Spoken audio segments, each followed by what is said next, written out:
Ioan 15 ac adnodau 1 hyd at 11.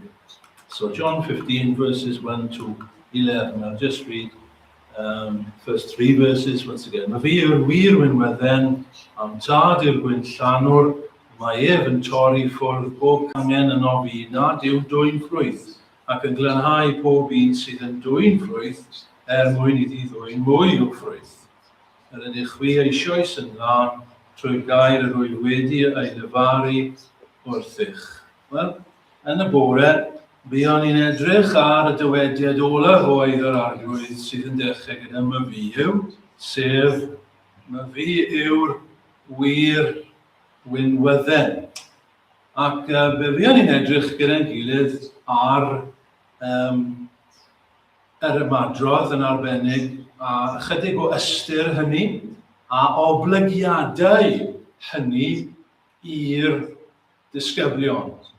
Ac i ni, a yna 3 pheth yn arbennig, jyst i atgoffa chi, cyn bod ni'n mynd ymlaen. Y peth cyntaf, mae Iesu Grist, fe, yw wir Israel. A mae hynny'n galondid, roedd yn galondid i y disgyblion, i wybod hynny, mae'n galondid i ninnau hefyd. Wedyn yr ail bwynt, a dyma oedd y prif bwynt y bore yma, trwyddo fe, trwy Iesu Grist, mae gwyndyw yn dod i'r byd. Os allwn ni ddod fel yna. Trwy Iesu Grist, a thrwy Iesu Grist yn unig, mae daioni, bendithion Duw yn dod i ni. Ac yn rhyfedd iawn, mae'n mynd ymellach, mae hynny'n dod trwy bobl, trwy canghennau, mae'r ffrwyth yn dod trwy ei ddisgyblion. A'r trydydd pen y bore yma, cyfarwyddyd wedyn gyfrinach, os licwch chi, neu cyfrifoldeb ni fel disgyblion, fel canghennau, yw i aros yn y winwydden. Nawr, gallwn ni amelaethu ar y pwyntiau hynny heno. Falle, oedd y cwestiynau yn codi yn eich meddwl wrth fynd trwy rai o'r pethau yna bore yma. A falle byddai'n cyffwrdd ar rhai o'r cwestiynau yna heno. Ond yn bennaf heno, fi am i fynd ymlaen i weddill yr adnodau, oherwydd mae cymaint yma yn y darlun yma. Dyna sydd gyda ni yn dyfed. Darlun. Mae rai pobl yn dweud damed, ddim yn siŵr os mae hi'n ddameg. Some people call it a parable, I'm not sure whether it's a parable. Dwi'n meddwl bod yna damhegion yn Ioan, damhegion go iawn yn Matthew, Mark a Luke. Dameg yn fwy gyda stori yn dydi. Mae hwn fwy o ddarlun nag o ddameg. Eglureb i ni, picture. Ac yn y picture yma, mae yna gymeriadau. Hynny yw, mae'r darlun, yn y darlun, mae yna elfennau sydd yn cynrychioli pobl neu personau arbennig. A ni wedi canolbwyntio yn barod y bore yma ar un o'n, sef Iesu Grist, sef y wir winwydden. Ni moyn aros gyda hynny y bore yma. Ond hyn o nawr, dwi am mynd i edrych ar cymeriadau eraill sydd yn y picture, yn y darlun yma. A mae yna 3 i ni edrych arnyn nhw gyda'n gilydd. So am ni at y cyntaf, sef y gwyn llanwr. Adnod 1. Myfi yw'r wir winwydden, am tad yw'r gwyn llanwr. Fain dresef yn Saesneg. So ni mae'n edrych tipyn bach ar y gwyn llanwr. Pwy yw'r gwyn llanwr yma? Os taw Iesu Grist yw'r winwydden, pwy yw'r gwyn llanwr? Wel, does dim rhaid i ni chwilio am bell, oherwydd mae Iesu Grist yn dweud wrthyn ni straight, yn dydi? Mae'n dweud am tad yw'r gwyn llanwr. Nawr, mae hynny'n ddiddorol, yn dydi? Dwi'n ddiddorol i chi, mae'n ddiddorol i fi. Bod Iesu Grist yn dweud wrthyn ni fan hyn am waith y tad. Dyw y tad. Mae Dyw y tad yn weithredol. God the Father is active. Mae e'n gweithio. Chi'n cofio Ioan 5:17, mae fy nhad yn gweithio hyd yr awr hon, ac yr wyf fi yn gweithio hefyd. Fi mae'n neud y pwynt, cyn bod ni'n mynd ymhellach, fod y tad yn gweithio. Mae'r tad yn weithredol, yn arbennig felly, gyda'r mab. Y mab yw'r winwydden, ond mae'r tad hefyd yn gweithio. O meddwl falle ni'n gallu cael syniad anghywir. Fod y tad bach yn segur, chi'n gwybod? Mae e lan yn y nefoedd, ac mae'n gwrando, a mae'n gweld, ond dydy e ddim yn rhyw weithredol, ia. No, mae hynny'n anghywir. Chos mae Iesu Grist yn dweud, fe yw'r gwyn llanwr, fe yw'r ffarmwr. Fel pob ffarmwr, mae ganddo fe waith. Mae e'n weithgar yn ei waith. Beth mae'n neud y gwyn llanwr yma? Beth mae'r ffarmwr yma yn neud? Wel, dau beth. Mae Iesu Grist yn nodi. Y peth cyntaf mae e'n neud yw mae e'n torri canghennau i ffwrdd o'r winwydden. Canghennau sydd wedi marw. Canghennau sydd ddim yn dwyn unrhyw ffrwyth. Mae'n torri nhw i ffwrdd. Mae'n ei casglu ac mae'n rhoi nhw yn y tân. Yr ail beth mae'n gwneud, y gwyn llanwr, y tad, yw mae e'n glanhau y winwydden. Mae e'n torri ffwrdd y canghennau da. Torri nhw nôl. Nawr, fe ddown ni at hyn yma, beth mae hwn i gyd yn meddwl, ond sylwch gyda fi, unwaith yn rhagor, mae dyma waith y tad. Mae ar waith yn y winwydden. Mae ar waith yn yr eglwys. Mae ar waith y mywydau bobl. Dyw y tad. A fi moyn jyst aros gyda'r pwynt hyn am ychydig. Wi'n mynd i ddyfynnu rai adnodau i chi. I'm just going to quote some verses just to make this point about the Father active in Christians' lives. So, John 10 and verse 29. Ni wedi dod ar draws hyn o'r blaen, ond dwi'n mynd i ddarllen i chi eto. So, John 10, 29. Pwy yw roedd fy nhad i mi, roedd sy'n fwy na dim oll, ac ni all neb a'i cipio allan o law fy nhad. Ni'n ôl fyna gyda Iesu Grist a fel y bigel da. A mae'n sôn am ei ddefaid hyn. A mae'n dweud bydd y defaid yn dod yn gwrando. Ac bydd Iesu Grist ddim yn gwrthod. A bydd neb yn cipio mas o i law e. A wedyn mae'n dweud fan hyn, a bydd neb yn cymryd allan o law fy nhad. Beth ni'n dysgu fyna?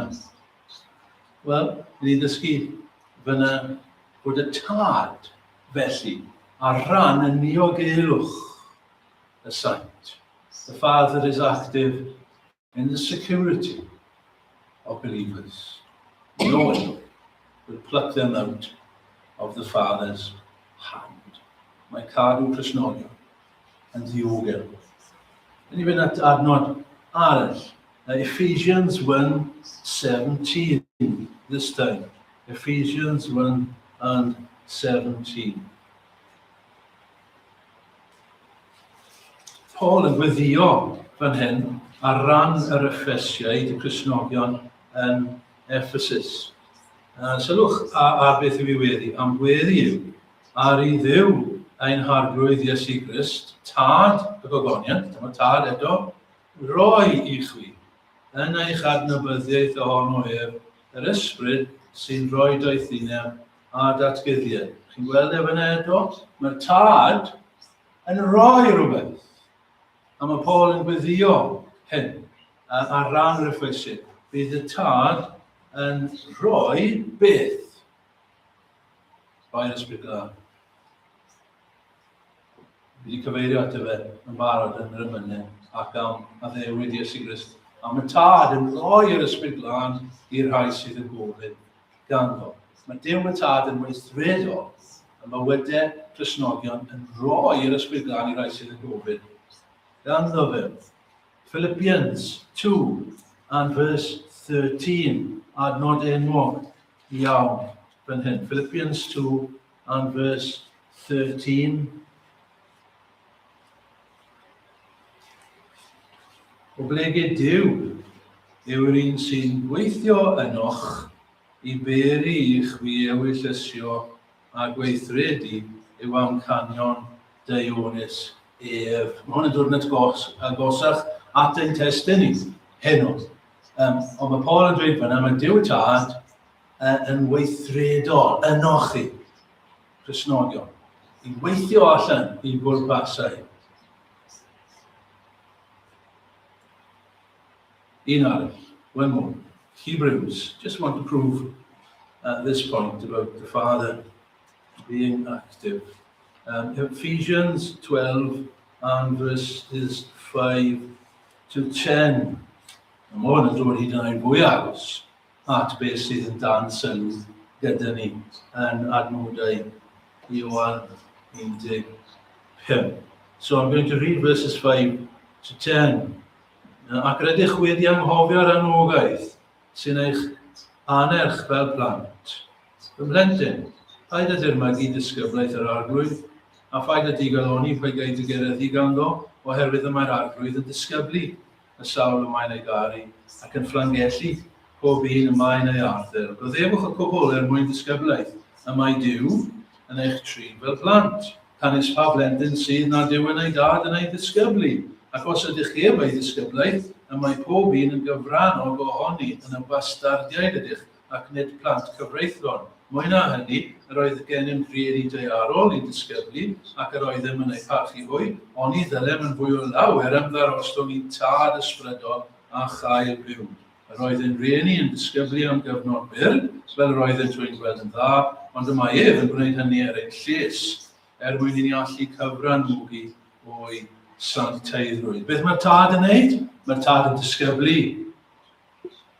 Fel tad. Mae'n hyfforddi pob un o'i blant. Felly, na'r peth cymeriad cyntaf yn y ddarlun. Y gwyn llan, sef y tad. Ail gymeriad, neu ail berson. Yr ail elfen yn y llun. Y canghennau nad ydynt yn dwyn ffrwyth. Ni'n ôl nawr gyda Ioan 15.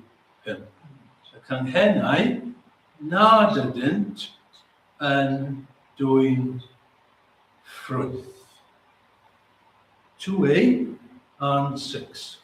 Y mae ef yn torri y tap. Y mae ef yn torri i ffwrdd pob cangen yno fi nad yw'n dwyn ffrwyth. Skip then to 6. Os na fydd rhywun yn aros yno fi, caiff ei daflu ffwrdd fel y gangen ddiffrwyth ac fe wywed. Dyma'r canghennau ag esgwyl, i taflu'r tân a'i Llosgi. Nawr, pwy yw'r rai yn y ddarlun? Pwy yw'r canghennau hyn sy'n cael ei torri ffwrdd o'r winwydden a'i taflu yn tad? Wel, gai Gristnogion yw'r rhain. Ffug Gristnogion. False gai. Pobl sy'n edrych fel canghennau. Pobl sy'n edrych fel Cristnogion. Pobl sydd yn ymddwyn fel Cristnogion i raddau. Pobl sy'n siarad fel Cristnogion. Pobl sy'n ynghlwmni Cristnogion. Pobl sy'n hoffi bod ynghlwmni Cristnogion. Maen nhw yn yr eglwys. Maen nhw'n cysylltu gyda'r eglwys. Maen nhw wedi cysylltu gyda Iesu Grist. Maen nhw wedi cysylltu gyda'r winwydden. Ond mewn gwirionedd, does dim undeb fywiol. Dyna'r peth bwysig. There is no vital, living union. They're not really joined. Y sanol yn unig yw ei crefydd. Dyw'r nodd, o'n i'n sôn amdano fe, nodd sap. Chymod yr hylif sydd yn mynd trwy'r goeden, sydd yn rhoi bywyd i'r ffrwyth. Dyw'r nodd ddim yn mynd trwy'r canghennau hyn. Dyw'r ysbryd glân ddim ynddyn nhw mewn gwirionedd, achos dyn nhw ddim yn un â Christ. Mae hyndeb nhw mewn enw yn unig. Mae'n ein o bethau ofnadw, dyn nhw'n bethau diflas mewn ffordd, ond mae rhaid i ni nodi. No. Just enw sydd nominal only. Dim byd real mewn gwirionedd. Y ffrindiau gwir amdani, gwir trist. Mae'n laweroedd. Mae'n laweroedd yn y sefyllfa hyn. Mae Paul yn dweud nes yma, mae ganddyn nhw ffurf o ddiwioleb yn i'w grefydd, rith o grefydd. Rith o grefydd. They have a form of godliness, a form of religion. That's all. Dead branches. Dim byd i ddangos mewn gwirionedd am ei hyndeb. Nawr, yr un amlwg fan hyn, wrth gwrs, Judas. 1 o'r 12. Wedi bod gyda Iesu Grist am hir.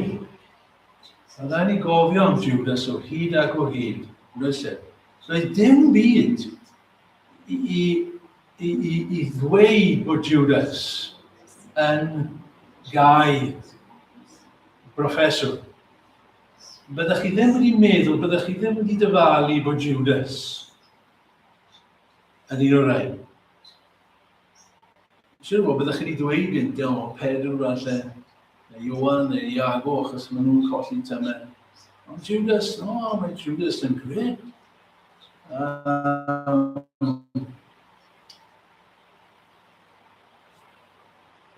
Ond doedd dim byd bywiol yn Judas. Doedd ddim wir yn adnabod. A beth egwyddod iddo fe? Wel, gas ei dorri ffwrdd o fe.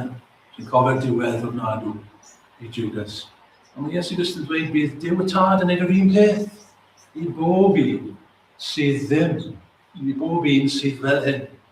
Bob un sydd jyst yn sboilio. Dyna beth maen nhw'n neud, maen nhw'n sboilio'r goeden. Dwi wedi gweld coeden, a mae coeden edrych yn dda. Ond mae un cangen sticio mas am amlwg ys dim byd yna. A mae'n sboilio y goeden. A mae Iesu Grist yn dweud, ni doi ffwrdd. Diwedd, Useless. Taflu i'r tân. Ynddi, mae rhaid I fi ofyn, mae'n ddifrifol, ond ydych chi yn gangen ddiffrwydd. Oes gysylltiad gyda chi, wel oes, pob un o'n yma, a chysylltiad, ond ydy yn cysylltiad allanol yn unig.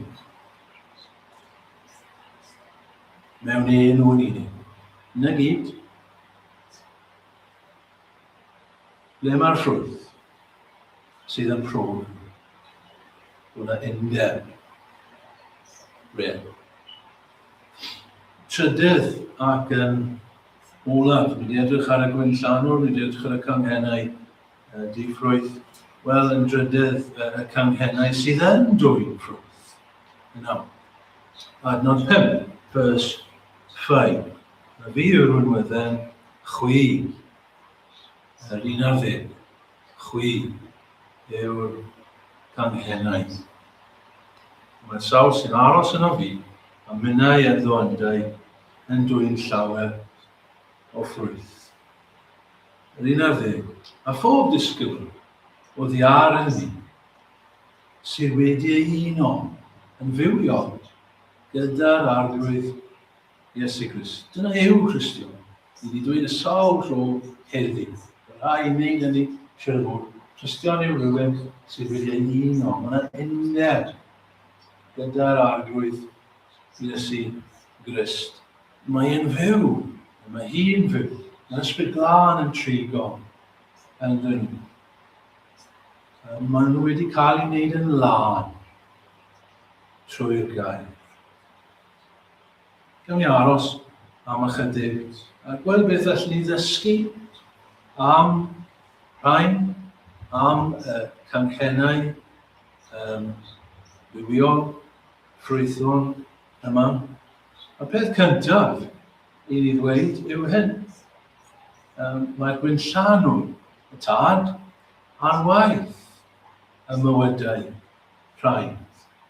Dyw e ddim yn torri rhain lawr ac yn ei taflu tân, fel y rhai sydd ddim yn byw, y rhai diffrwydd, ond mae'n ei glanhau, mae'n ei tocio nhw.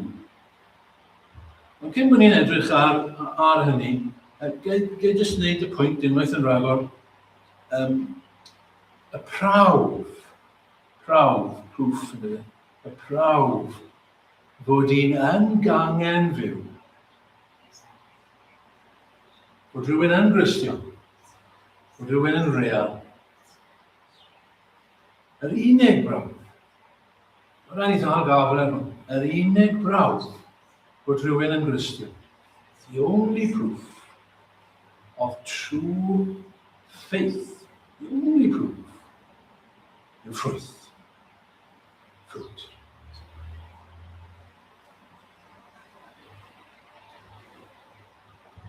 Pa ffrwyth? Wedi sôn dipyn am ffrwyth. Pa ffrwyth?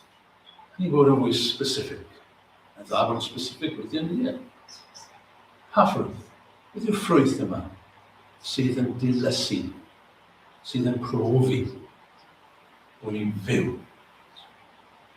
Wel, allan nhw wedi taw peth allan ni. Ni dechrau gyda edifeirwch, gofio Ioan yn dweud, dygwch gan hynny ffrwythau addys I edifeirwch. Chi'n gallu siarad cymaint ych chi moyn. Dygwch ffrwythau edifeirwch. Proch yn eich edifeirwch. Yn y ffaith bod chi'n newid troi cyfeirid. Ffydd, fedi, gair, noeth, Duw. Yn credu hynny. Sancteiddrwydd. Holiness. Ni'n mynd yn ddyfnach, ffrindiau. Ni'n gallu restru mwy yn dini. Ni eisiau gwneud hynny weithiau, does e? Beth yw'r ffrwyth? Caredigrwydd. Bod yn garedig. Addfwynder. gentleness. Hwyleidra. Glendid yn eich meddyliau, glendid yn eich geiriau hefyd. Dyna'r ffrwyth. Maddeuant. Ych chi'n gallu maddau bobl. Chi wedi cael eich niweidio, chi wedi cael rhywbeth wedi wneud. Chi'n bod o'n maddau i bobl. Chi'n araf i ddigio. Chi'n araf i bwdi. Chi'n araf i ateb nôl. Chi'n araf i feirniadu pobl. Rhaid yw'r ffrwyth. A gallwn ni fynd ymlaen a restru mwy. Darllenwch y Testament Newydd i weld beth yw'r ffrwythau hyn. Ac i weld ydy'r ffrwyth yma yn ymddangos yn eich bywyd fel mae eisiau i fi wneud hefyd. Tebygrwydd i Iesu Grist. Ysbryd sanctaidd. Na fi'n sanctaidd fel tydi. Dyna'r brawf. Os ffrwyth i weld, ffrindiau, yn eich bywyd. Nôl at y gwynllanwr nawr. Beth mae'r gwynllanwr yn gwneud? Mae e'n glanhau. Vers 1b. Myfi'r winwydden, am dad yw'r gwynllanwr. Y mae ef i troi twgi. Mae ef yn torri ffwrdd pob cangen yno fi, nad yw'n dwy'n ffrwyth, ac yn glanhau pob un sydd yn dwy'n ffrwyth. Glanhau yn Gymraeg, prwn yn Saesneg. Wrth gwrs, mae gair gyda ni yn Gymraeg am prwn, sef tocio. I tocio, ond mae'n ddiddorol fan hyn, a William Morgan, yn defnyddio'r gair glanhau, sydd yn fwy llythrenol, sydd yn fwy tebyg i'r groi wreiddiol. To clean, to cleanse. Debyg bod y gair catharsis yn dod o'r gair yna i lanhau y gangen. Mae rai yma sydd ddim yn arfer bobl ifanc, falle ddim yn siŵr beth yw tocio, beth yw to prove. So rhaid jyst esbonio yn gloi iawn wrth y bobl ifanc ac wrth rhyw rai yma sydd ddim yn arfer. Mae garddwr mwyn edrych ar ôl planhigyn, winwydden, yn yr achos hyn, yn torri nôl y canghennau. Mae canghennau yn mynd mas, a mae'n dod a mae'n torri y gangen yn nôl, reit nôl, hefyd, canghennau da. Ar yr amser cywir, mae'n gwybod i ddod am eisiau torri fan hyn, am eisiau torri fan hyn. A mae'n edrych yn ffôl yn dydi e. Mae'n edrych fel, beth ti'n neud? Ond mae'r garddwr yn gwybod beth mae'n neud. Mae'n peth call i wneud. A mae'r garddwr yn ddawnus. Mae'n ddawn yn dydi e. Pan fi'n mynd i'r hardd, fi just chop a just hope for the best.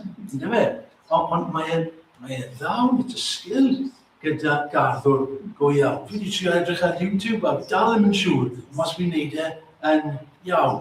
Yn ond yn dweud fi ddim yn neud yn iawn o gwbl.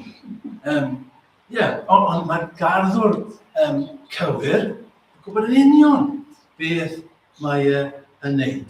Mwyn i'r planhigyn ffynnu, mwyn i'r planhigyn rhoi mwy o ffrwyth, mae'n rhaid tocio, mae'n rhaid glanhau. A mae Duw y gwynllanwr yn gwneud hyn. Canghennau da, cofiwch. Dim y canghennau drwg, mae canghennau drwg yn cael eu torri ffwrdd. Rhaid diwedd a'i llosgi. Ond mwyn dwy'n mwy o ffrwyth, mae rhaid torri'r canghennau da. Mwyn i ni, Cristnogion, credinwyr, ddwy'n mwy o ffrwyth, mae Duw y Tad yn ein glanhau ni. Sut? Sut mae e'n glanhau? Wel, mae Iesu sôn am dau beth, yn dydi? Two things. Ffordd mae e'n tocio ni. Ffordd mae e'n glanhau ni. Un, trwy'r gair. So the word. Lle mae'n dweud hynny? Adnod 3, yr ydych wi eisoes yn lan trwy'r gair. Yr wyf fi wedi ei lefaru wrthych. Mae gair Duw yn ein glanhau ni, yn ein trin ni, mwyn i ddwy'n fwy o ffrwyth. Wedyn yn ail, trwy amgylchiadau hefyd, trwy treialon, trwy cystyddiau. Mae Duw yn defnyddio pethau hyn i'n tocio ni. A dyma gesur i ni, dy fe? Pan ni'n dioddef, mae amgylchiadau mynd yn groes a ni'n gallu meddwl beth sy'n digwydd. Pam mae hyn yn digwydd i fi? Fi'n Gristion, a mae bywyd yn anodd. Pam mae hyn yn digwydd? Wel, dyma'r adeg. Duw yn tocio. Duw yn glanhau i bobl. Mwyn i ni dod â mwy o ffrwyth iddo fe. Mwyn i'r goleuni ni lywyrchu fwy yn y byd. Mwyn i'n halen fod yn fwy cryf i flas yn y byd. Duw yn gwneud hyn. Ydy e'n gas? Na. Dyw e ddim yn gas. Mae'n gall. Mae'n gwybod beth mae'n neud. Mae'n dad nefo i ni. Ac mae'n ceisio dwy'n mwy o ffrwyth i'w winwydden trwyddo ni wrth wneud hyn. Un peth cyn gorffen. Beth yw'n dyletswydd ni yn hyn i gyd? What's our duty in all of this? Wel, dwi wedi dweud eisoes y bore yma. Mae ein dyletswydd ni yw aros yn ddo fe. Aros yn y winwydden. Aros mewn cymendeb gyda'r arglwydd Iesu Grist. Adnod 9 wedyn, vers 9. Fel y mae'r tad wedi fy ngharu i, rwy fynnau wedi eich caru chwi, arhoswch yn fy nghariad i. Roswch yn fy nghariad i. Ni'n gwneud canu'n ddiweddar yn dyn ni. Ann Griffith, o am aros yn ei gariad ddyddiau foes. Mae wedi cael o fan hyn yn dwi. Ydyn deall. Dwi'n mwyn aros yn ei gariad mwyn bod yn gweithfrwythlon yn ei gariad ddyddiau foes. Sut mae gwneud hynny? Cyn dod i ben. Sut mae gwneud hynny? Wel, mae'n dweud 3 ffyrdd wrthyn ni am sut i aros yn ei gariad. Sut i aros yn y winwydden. Achos ni'n gallu mynd yn confused gyda sut i aros. Chi'n gweld? Ydyn ni'n gallu bod plîs y bach mwy practical. Sut ydyn ni'n aros yn yr arglwydd Iesu Grist. Reit, 1. Cadw ei orchmynion. Keep his commandments. Verse 10. Os cadwch fy orchmynion, fe arhoswch yn fy nghariad. Nawr, ffrindiau, sylwch hynny. Sut ni'n aros yn Iesu Grist? Sut ni'n aros yn nghariad Duw? Sut ni'n profi cariad Duw fwy? Sut ni'n profi llywynnydd? Wel, cadwch y gorchmynion. Cadw gorchmynion neu Iesu Grist. Os chi'n neud hynny, fe fyddwch chi'n ymwybodol mwy gariad e. Aml, dyna'r problem ni. Ni wedi slac. Ni ddim yn cadw gorchmynion. Nid cadw gorchmynion mwyn bod yn rhan o'r winwydden. Na. Ni wedi dweud hynny yn barod. Ni ddim yn cadw gorchmynion mwyn bod yn iawn gyda Duw. Ni ddim yn cadw gorchmynion mwyn bod yn cael ein derbyn gan Iesu Grist. Na, ond unwaith ni yn Iesu Grist, unwaith ni yn ddo fe, y ffordd i aros yn ddo fe yw cadw i'ch mynion. Mae'n bwysig bod ni'n deall hynny. Yn ail, sicrhau bod ei air yn parhau yno ni. Verse 7. Os arhoswch yno fi ac os erys fy ngeiriau yno chi. So yr ail beth yw cadw i'ch mynion. Yr ail beth, wneud yn siŵr bod ei air yn aros yno ni. Cadw ei air. Trwy air ni cael ein glanhau, meddwl fe. So, arhoswch yn ei air. Cadwch ei air yno chi. Y gair Duw. Newch yn siŵr bod chi yn y gair yn aml. Achos y gair yna sydd yn mynd i gadw chi yn Iesu Grist. Y gair yna sy'n mynd i'ch glanhau chi. Sancteiddio hwy yn y gwirionedd dy air sydd gwirionedd. Preswyddiad gair Crist yn och felly yn helaeth. Felly cadw gorchmynion, gair Duw i aros yno ni. Trydydd ac yn olaf, wyddio, gofyn. Again, verse 7, os arhoswch yno fi ac erys fy ngeiriau yno chwi, gofynwch. Gofynwch. Beth a fynwch. Gofyn am pethau, ni'n ôl gyda'r emyn. Gofyn am y pethau da. lot o'n problemau ni yw, ni ddim yn gofyn am y pethau hyn. Ni gofyn am pethau wrong. Gofyn am y pethau iawn. Gofyn. Arglwydd, fi moyn aros yn y tŷ. Fi moyn i'r air preswylio yn helaeth. Fi moyn mwy o'r ysbryd glân. Fi moyn mwy o'r bresenoldeb. Fi moyn mwy o'r dynerth. Gofyn amdano beth. Gofyn, os ych chi'n gofyn am y pethau hyn, byddwch chi'n cael nhw medd i ystigys. Gofynwch, ac fe a roddir i chwi. Ceisiwch, a chwi agwch. Cirwch, ac fe a gorir i chwi.